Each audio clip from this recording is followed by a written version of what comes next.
दोस्तों, उत्तर प्रदेश के शहर बरेली की तहसील बहड़ी में इन दिनों राजनीतिक सरगर्मियां बहुत तेज हैं।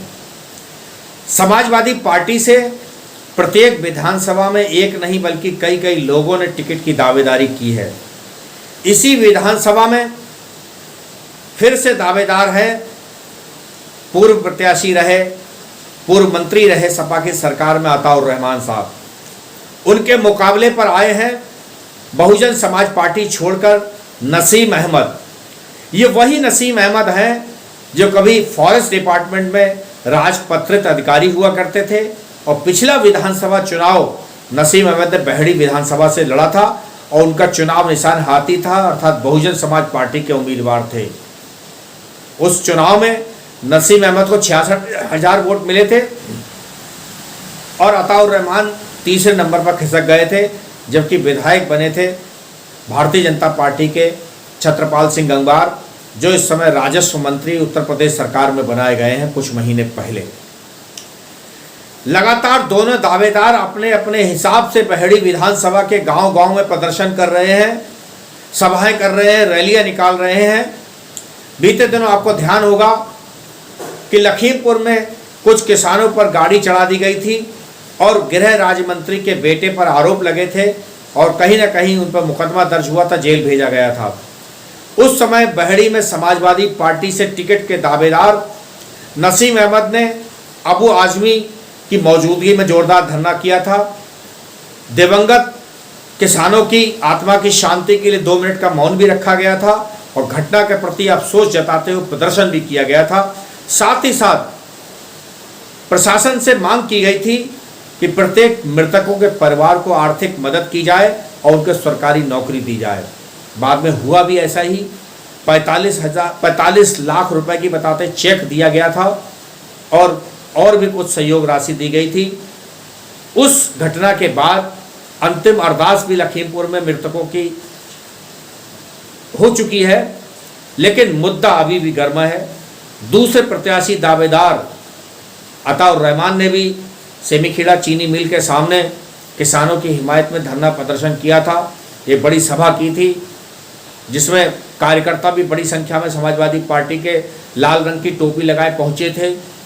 सभा में यूँ तो भीड़ थी, लेकिन हैरत की बात तो ये थी कि इस सभा में पार्टी के संस्थापक मुलायम सिंह यादव का फोटो नहीं था, दूसरे संस्थापक और कद्दावर मुस्लिम चेहरा आजम खान साहब का चेहरा नहीं था। इसकी प्रतिक्रियाएं भी हुई थी, हमने आपको खबर भी दिखाई थी। लेकिन उन दिनों लंबे अरसे से नसीम अहमद बहड़ी में नहीं थे, लखनऊ और दिल्ली की दौड़ में बताए गए थे। अब नसीम अहमद बहड़ी लौट आए हैं। हमारे मीडिया के कुछ साथियों ने नसीम अहमद से इस मामले में बातचीत भी की है, वो वीडियो भी हम आपको दिखाने जा रहे हैं इस खास खबर में। साथ ही साथ हम वो भी वीडियो दिखाने जा रहे हैं जब समाजवादी पार्टी के मंच पर एक सपा कार्यकर्ता ने भारतीय जनता पार्टी यानी धुर विरोधी सपा की पार्टी को जिताने की अपील तक कर डाली। उन्हें ध्यान नहीं रहा कि समाजवादी पार्टी के मंच पर बोलते समय भारतीय जनता पार्टी के पक्ष में बात करना कहाँ तक सही रहेगा और क्या संदेश जाएगा। वीडियो बहुत दूर तक गया है, बड़ी प्रतिक्रियाएं हैं बहड़ी के अंदर। एक तरफ नेताजी मुलायम सिंह यादव का फोटो मंच पर लगे बैनर से गायब, कद्दावर नेता आजम खां का फोटो गायब, वहीं दूसरी ओर उस मंच के ऊपर समाजवादी पार्टी के रंग में रंगे एक वक्ता ने भारतीय जनता पार्टी की प्रशंसा कर डाली। क्या तमाशा चल रहा है इस तरीके की सभाओं में, वो सब हम इस रिपोर्ट में आपको दिखाने जा रहे हैं। गौर से देखिए हमारी खास खबर। चैनल अच्छा लगे तो लाइक शेयर और कमेंट कीजिए।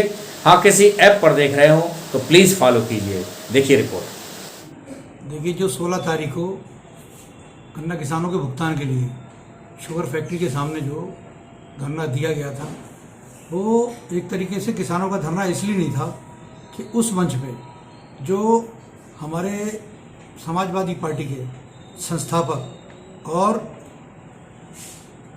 4 बार प्रदेश के मुख्यमंत्री माननीय मुलायम सिंह यादव का उस पर बैनर पे फोटो ही नहीं था। साथ में ये हुआ कि जो संस्थापक दूसरे मेंबर थे आजम खान साहब, उनका भी फ़ोटो उसमें नदारद था। और उसमें सबसे बड़ी जो किसान लोगों की संख्या ना के बराबर थी, और जो मेन किसानों की मांगों की जगह केवल और केवल जो है लोगों को बुरा भला कहने के अलावा उस केवल यही काम किया गया और किसानों की समस्याओं को पुरजोर तरीके से नहीं रखा गया।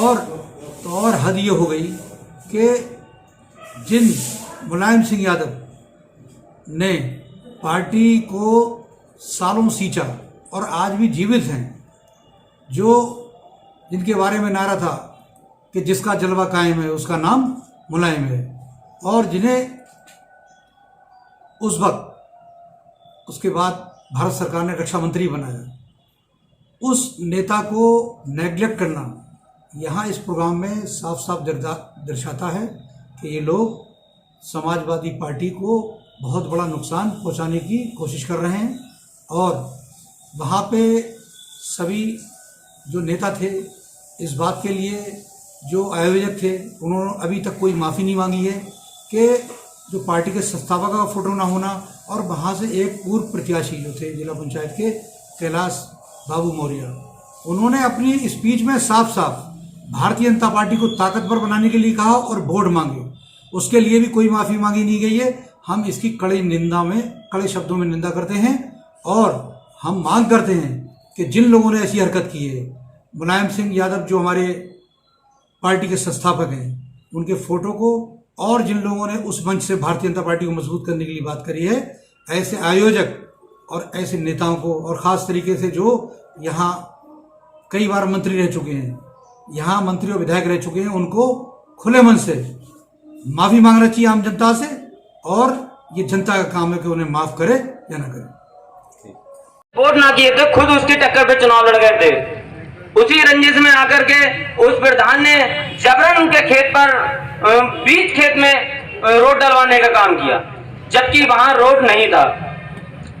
और मैं सभी भाइयों को कहना चाहता हूं, भारतीय जनता पार्टी की जीत ये सिर्फ भारतीय जनता पार्टी की जीत नहीं है, ये हमारी जीत है। और जितनी मजबूती के साथ हम भारतीय जनता पार्टी को वोट करेंगे, उतनी हम